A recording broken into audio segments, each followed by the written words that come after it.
എന്ന് പറഞ്ഞവരെ, ഇന്നത്തെ സുവിശേഷത്തിലെ യേശു നമ്മളോട് പറയുകയാണ്, ദൈവവചനം ശ്രവിക്കുകയും അതനുസരിച്ച് പ്രവർത്തിക്കുകയും ചെയ്യുന്നവരാണ് എൻ്റെ അമ്മയും സഹോദരരും എന്ന് പറയുകയാണ്. അപ്പോൾ ജനക്കൂട്ടത്തിനിടയിൽ നിന്നും ഒരു സ്ത്രീ എഴുന്നേറ്റ് എന്ന് പറയുകയാണ്, നിന്നെ വഹിച്ച ഉദരവും നിന്നെ പാലൂട്ടിയ മുലകളും ഭാഗ്യമുള്ളവ എന്ന് പറയുകയാണ്.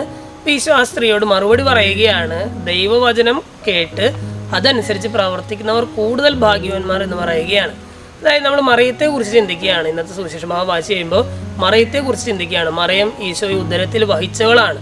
വലിയൊരു ഭാഗ്യം മറിയത്തിനുണ്ടായിരുന്നു. പക്ഷേ ഈശോ അവിടെ ക്ലിയർ ആയിട്ട് പറയുകയാണ്, ഈശോയെ ഉദരത്തിൽ വഹിച്ചത് കൊണ്ട് മാത്രമല്ല മറിയം ഭാഗ്യവതിയായിരിക്കുന്നത്, മറിച്ച് ദൈവവചനം കേട്ട് അതനുസരിച്ച് പ്രവർത്തിക്കുക കൂടി ചെയ്തു എന്നുള്ളത് കൊണ്ട് കൂടിയാണ് മറിയം ഭാഗ്യവതിയായിരിക്കുന്നതെന്ന് പറയുകയാണ്.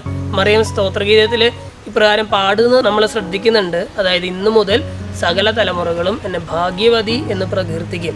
ആ ഭാഗ്യവതി എന്ന് പ്രകീർത്തിക്കുന്നത് എന്തുകൊണ്ടാണ്? 2 കാരണങ്ങൾ കൊണ്ടാണെന്ന് യേശു ഇന്നത്തെ സുവിശേഷത്തോട് നമ്മളോട് പറയുകയാണ്. ദൈവവചനം കേട്ട് അതനുസരിച്ച് പ്രവർത്തിച്ചു. രണ്ടാമതായിട്ട് ഈശോയെ ഉദരത്തിൽ വഹിക്കുക കൂടി ചെയ്തു. സ്നേഹമുള്ളവർ, ഇന്നത്തെ വചനഭാഗങ്ങൾ കേട്ട് കഴിയുമ്പോൾ ദൈവവചനം കേട്ട് അതിനനുസരിച്ച് പ്രവർത്തിച്ച് ഭാഗ്യവാന്മാരായി തീരാനുള്ള ഒരു കൃപയ്ക്കായിട്ട് നമുക്ക് പ്രാർത്ഥിക്കാം.